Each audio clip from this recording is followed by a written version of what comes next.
તો વિવેકભાઈ મેં એવું સાંભળ્યું છે કે આમાં તમે ગાડી ઉપર લોન કરજો ને ગાડી અમારી પાસે રહે ને પૈસા અમને મળે. મળી જાય ને. કેટલા આપો છો, કઈ રીતનું છે સમજાવો મને.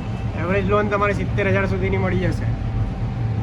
ઓકે, અને મારી પાસે 23ની ગાડી હોય તો 23ની ગાડી પર મળશે 90 થી 1 લાખ સુધીની. શું વાત કરો. હા, તે ડોક્યુમેન્ટમાં શું જોઈએ? ડોક્યુમેન્ટ્સમાં છે તમારું આધાર કાર્ડ છે, પાન કાર્ડ છે, ગાડીની આરસી બુક છે, 3 વસ્તુ જોશે. લોન પર લીધી હશે તો એનઓસી જોશે. ઓકે, એનો નહીં, કેશ પર લીધેલી છે. એમાં પૈસાની જરૂર છે ને, કેશમાં લેવાય ગઈ ગાડી અને મારા પૈસાની જરૂર છે. વાંધો એ નહીં, ફાઇનાન્સ થઈ જશે ને? થઈ જશે. ડોક્યુમેન્ટ્સ લઈને આવી જાઓ છું. મિત્રો, હું આવી ગયો છું વાહન બજાર, પણ આ ભાઈ મને એમ કહે છે કે તમારી ગાડી ઉપર તમે લોન કરી શકો, ગાડી બી તમારી પાસે રહે અને પૈસા બી તમને મળે. ગાડી જોઈ શકો છો તમે. વાહન બજાર જે તમારે મિની બજારમાં આવેલું છે વરાછામાં, 28 સરદાર આવાસ મિની બજાર.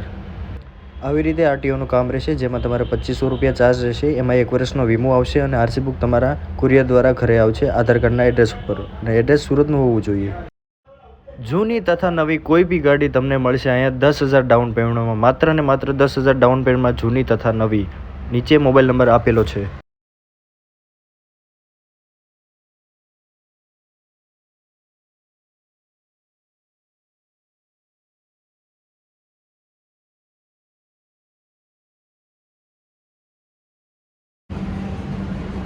ભાઈ, તમે ગાડીઓનો સ્ટોક જોઈ શકો છો. અમારી પાસે જૂનીમાં 100 થી 150 ગાડીઓ અમારી પાસે પડી છે જૂનીમાં.